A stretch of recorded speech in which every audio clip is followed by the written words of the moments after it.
Have you ever stopped for a moment and questioned why certain people walk through life as if guided by an invisible force? Their actions sharp, their focus precise, their discipline unbreakable, while others drift through the same days with fog in their mind and heaviness in their chest, endlessly promising that tomorrow will be different, yet somehow collapsing back into the same habits by nightfall. Because if you look closely, what you see on social media is not a reflection of humanity, but a carefully disguised illusion, a filtered display of perfect mornings, perfect workouts, perfect meals, perfect smiles, and perfect productivity. But perfection does not exist in real life, only in carefully curated seconds meant to convince you that you are behind, that you are missing something, that there is a secret formula you do not possess. Yet I'm about to tell you the truth nobody dares to say out loud. Most of the routines you see online are not real. Most of the discipline you witness is staged. Most of the control is temporary, and most of the confidence is carefully edited. But despite that, there truly exists a small group of people whose discipline is not a performance, not a trend, not even a conscious effort, but a way of being so deeply rooted that even chaos cannot break it. And the shocking reality is that these people are not more gifted than you, not more intelligent than you, not more lucky than you, and not more mentally strong than you. The difference lies in a method that is ancient, harsh, beautiful, and unforgiving. A method that does not ask you to pretend, to fake, or to force, but demands that you return to something primal, something forgotten, something buried beneath years of distraction, weakness, noise, and false comfort. And that method is what I call the lotus path. Because just like the lotus does not grow in clean, perfect, fragrance-filled gardens, but instead rises through dark, muddy, suffocating water, discipline is not born in comfort. It rises from chaos, from disorder, from overwhelm, from pain, from the exact conditions you are currently trying to escape. Meaning that the very environment you believe is destroying you is also the environment that can forge you, if you learn to look at it differently. Because discipline is not about waking up at an early hour simply for aesthetic pleasure. It is not about lists, alarms, supplements, trendy habits, or borrowed routines. It is not about pretending to be a high-performance human being. Discipline is about confronting the parts of yourself you have been avoiding, about pulling out weeds instead of planting more flowers, about subtracting before you add, about silencing before you speak, about becoming empty so that something real can finally fill you. And this is why the lotus path begins not with creation, but with destruction, not with addition, but with elimination. Because your mind is not tired because you lack energy. It is tired because it is surrounded by too much noise. Your spirit is not weak, it is crowded. Your willpower is not broken, it is being drained by meaningless stimulation, constant scrolling, toxic conversations, visual chaos, unhealthy habits, endless overconsumption. And the modern world disguises this poison as normal, calling it entertainment, calling it connection, calling it self-care, when in truth, it is the slow erosion of clarity. And so the first movement of the lotus path is cleansing, a ruthless act of honesty in which you look at your own life and admit that not everything that feels familiar is good for you, that not everyone you talk to deserves to remain, that not everything you do serves your future. And this is not a gentle process. It burns because it feels like loss, it feels like loneliness, it feels like boredom, and it feels uncomfortable. But in that emptiness, something rare happens, a silence that is not dead but alive, an absence that reveals presence, because when the external noise fades, you finally begin to hear yourself. And for the first time in a long time, you realize that behind your exhaustion was never laziness, it was overstimulation. Behind your lack of focus was never stupidity, it was saturation. Behind your lack of direction was never weakness, it was overcrowding. And as you cleanse, as you reduce, as you strip away, something unexpected rises: awareness. And awareness is the seed of discipline. Because once you can see clearly, you can finally begin the second stage of the lotus path, which is order, the sacred alignment of chaos into meaning. Because discipline without direction is nothing more than suffering without purpose. And purpose is not found in grand visions or dramatic promises, but in simple, deliberate arrangement of your time, your environment, your responsibilities, and your thoughts. Because the moment you assign a time to your actions, a reason to your choices, and a space to your efforts, your mind stops running in circles and starts moving in lines. And order does not mean controlling every detail or planning every second. Order means removing unnecessary decisions so that your energy is preserved for the important ones. Order is not a cage, it is a structure, not a prison, but a foundation. And just as a building collapses without a framework, you collapse without clarity of structure. And this is why the simple act of writing down what needs to be done, of deciding ahead of time when you will do it, of defining who you are becoming and how your day reflects that identity, creates something larger than motivation. It creates inevitability, because it is no longer a question of if you will act, but when and how. And as order begins to settle, you enter the third transformation, training, where discipline is no longer theoretical but proven in action, because it is easy to understand knowledge but difficult to embody it. And embodiment requires repetition, challenge, discomfort, and friction. It requires you to wake up even when the body says no, to move even when the mind questions, to continue even when emotion collapses. And this is not because you suddenly feel empowered or inspired. It is because you are redefining your identity one action at a time. And every repetition is a message to your subconscious that says, "This is who I am now." And the mind listens not to what you say, but to what you repeat. So the more you train, the more natural discipline becomes. Not because it is easy, but because it is familiar. And in this way, the difficult becomes the normal. The painful becomes the path. The challenge becomes the identity. And you are no longer forcing yourself to be disciplined. You are simply behaving according to who you have decided to become. Just like a warrior trains in quiet villages before battle, you train in small, unseen moments so that when life tests you, your body and mind respond automatically. And that is power. Not dominance over others, but mastery of self. And as this mastery thickens, as it roots itself into your daily existence, you arrive at unity.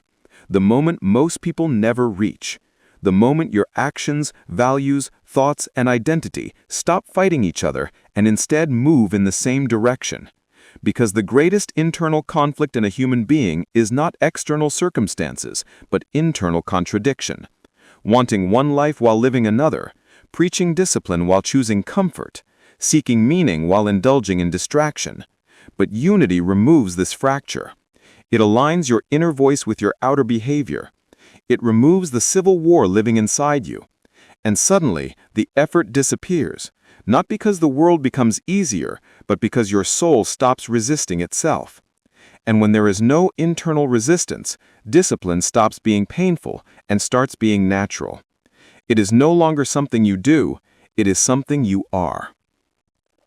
And finally, when everything is aligned, when chaos has been cleansed, when order has been established, when the body has been trained, and when the soul has united, only then do you enter the final movement, silence, the place where true power lives. Not the silence of emptiness, but the silence of awareness, of presence, of listening, where you no longer need constant input, constant validation, constant noise, because you have discovered something infinitely more powerful, your own depth. And in that silence, the mind stops racing and starts observing, the heart stops craving and starts understanding. And wisdom, which was always whispering, finally has space to be heard. And you realize that discipline is not a force you need to apply to yourself, but a state you return to, again and again, rooted like a lotus in the mud of reality, rising toward clarity, untouchable by external chaos, guided not by trends, not by pressure, not by comparison, but by inner truth. And the world may never fully see your transformation. And that is the beauty of it, because discipline is not performance, it is privacy. It is not loud, it is silent, not visible, but unstoppable. And if you feel something awakening inside you right now, if something ancient is stirring within your chest, it is not coincidence, It is remembrance of who you were always meant to become. And this is only the beginning. While the Lotus Path may sound poetic, symbolic, or philosophical, it is not built only on metaphor and ancient imagery. It is also etched into the very wiring of your brain, your nervous system, your hormones, and your psychology. Because long before self-help books existed, and long before productivity gurus claimed to hold the secret to discipline, your body had already been designed for order, clarity, and sustainable action. Yet modern life has hijacked that design through overstimulation, endless consumption, fractured attention, artificial rewards, and identity confusion, creating a generation that is mentally exhausted, emotionally hollow, chronically distracted, and deeply disconnected from its own power. Which is exactly why the Lotus Path does not fight against your biology, but realigns you with it. Because when you remove clutter from your environment, you are not just creating a cleaner room, you are performing a neurological reset, allowing your brain to reduce cognitive overload and reallocate its resources toward focus, memory, and decision-making. And studies in environmental psychology have already shown that chaotic surroundings increase cortisol levels, reduce working memory capacity, and elevate emotional fatigue. Meaning that every unnecessary object, every open tab, every buzzing notification is quite literally stealing a fragment of your will. So when you practice the first stage of the Lotus Path, cleansing, you are unknowingly initiating a biochemical shift in your mind, lowering stress hormones and creating the conditions necessary for deep work and emotional stability. And this is the same reason why ancient monks stripped their existence down to simplicity, wearing the same garments, eating the same meals, living in empty rooms, not because they hated comfort, but because they understood that simplicity is not poverty, it is power. Because when the external world is quiet, the internal world becomes visible, and visibility is the first step toward mastery. And once the clutter is removed, the second stage, order, activates a different neurological response. Because structure communicates safety to the brain, and the human brain is obsessed with safety. When it does not know what is going to happen next, it panics. When it does not know where it is heading, it freezes. And when it cannot predict its own actions, it sabotages itself. Which is why unplanned days drain you, because your mind spends all its energy trying to decide what to do instead of actually doing it. But when you define your tasks, your time, your priorities, and your direction, you give your brain a map. And the brain loves maps. It loves patterns, and it loves predictability. And in that predictability, it begins to relax. And in relaxation, it becomes efficient. And efficiency is not about speed, it is about reduced resistance. Which is why people with clear routines appear disciplined, when in reality they are simply reducing the number of internal battles they have to fight each day. And the more you reduce these battles, the more energy you preserve for meaningful action. And this is also where identity begins to form. Because the brain does not recognize words, it recognizes behaviors. And each repeated action strengthens a neural pathway. And each neural pathway strengthens a belief, and each belief strengthens an identity. And this is the secret most people miss when they jump from one habit to another. They are not trying to change their identity, they are trying to add behaviors. But the Lotus Path changes the identity through alignment, repetition, and coherence. And when you enter the stage of training, you are not simply practicing tasks, you are quite literally rewriting the architecture of your mind. Because neuroscience confirms that the brain remains plastic throughout life, meaning it is constantly reshaping itself based on your experiences, your habits, and your focus. And the more you repeat a difficult task, the more efficient the neural circuit becomes. And eventually, what once caused resistance becomes effortless, just like learning to walk, learning to speak, or learning to write. What once required enormous effort becomes automatic through repetition. And in that automation, your identity changes, because you begin to see yourself not as someone who tries, but as someone who does. And silence, the final stage of the Lotus Path, is not simply spiritual, it is neurological. For when you sit in silence, when you detach from constant stimulation, when you allow your mind to settle, the default mode network of the brain shifts. The amygdala, the center of fear and impulsive reactions, decreases in activity, while the prefrontal cortex, the region responsible for decision-making, self-control, and long-term thinking, becomes more dominant. Which means the more you practice silence, the more control you gain over your reactions, your desires, your impulses, and your fears. And this is why the most disciplined individuals in the world are not the loudest, but the calmest. Not the busiest, but the most centered, because they have trained their nervous system to respond instead of react, to choose instead of panic, and to observe instead of collapse. And this is why discipline at its highest level is not aggression, it is tranquility, not force, but presence. And when you combine ancient wisdom with modern science, the Lotus Path becomes not a motivational concept, but an inevitable transformation. Because the moment you start aligning with it, your entire system begins to support you instead of obstruct you. And this is where the illusion of motivation dissolves, because motivation was never meant to be permanent. It was only meant to be the spark. But discipline is the fire that keeps burning long after the initial emotion fades. And as psychologists have proven, human beings cannot rely on fluctuating emotions to sustain consistent results, because emotions are unstable in nature, influenced by sleep, nutrition, environment, hormones, and external experiences. But systems, rituals, and identities remain stable. And that is why the Lotus Path is not built on momentary inspiration, but on structural change. Because a man who identifies as disciplined does not need motivation to act, just like a tree does not need motivation to grow toward the sun. It is simply following its nature. And this is where the final truth reveals itself. Discipline is not something you chase, it is something you remember.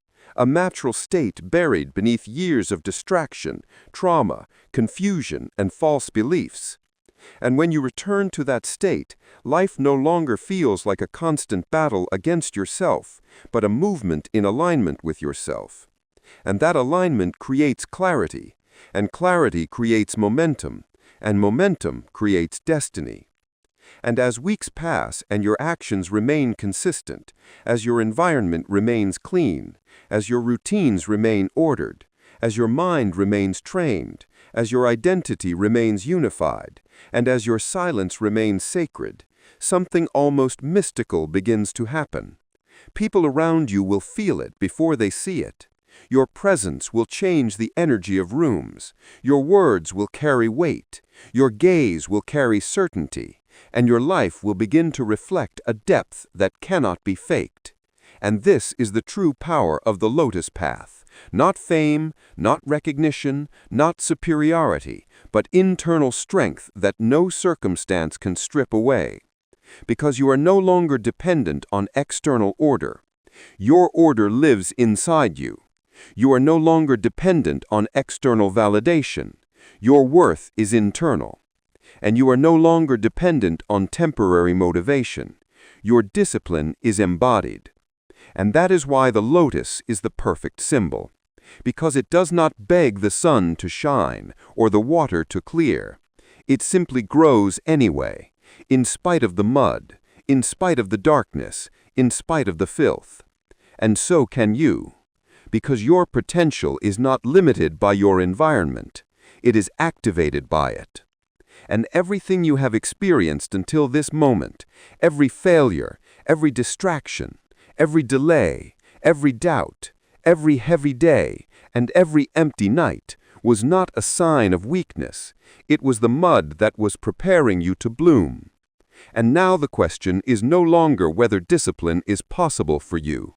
The question is whether you are finally ready to stop running from the mud and start rising through it. And if something inside you has answered yes, if something inside you has awakened, then your journey through the lotus path has already begun. And the only thing left to do is to honor it with action. Not tomorrow, not next week, not when you feel ready, but now. Because the lotus does not wait for permission to bloom. And neither should you. In the end, remember this. Discipline is not a talent reserved for a chosen few, and it is not a spark that appears only when you feel inspired. It is a decision repeated in silence, a promise you keep when no one is cheering for you, when no one is watching, when it feels pointless and slow. Because this is the exact moment where real transformation is born. The Lotus Method does not ask you to become someone else. It asks you to remove what you were never meant to be, to clean your world, to order your time, to train your body and mind, to align your actions with your values, and to return to silence when the world becomes too loud. And if you commit to this path, not for a day, not for a week, but as a way of living, something irreversible will happen inside you. You will stop doubting yourself, stop negotiating with weakness, stop running from discomfort, and start moving with a calm, unshakable certainty. And when that day comes, when discipline is no longer something you chase, but something you embody, you will realize that the Lotus Method did not give you power. It simply revealed the power you always had. And from that moment forward, no chaos, no failure, no opinion, and no fear will be able to pull you back into the mud again, because you will have become the lotus itself.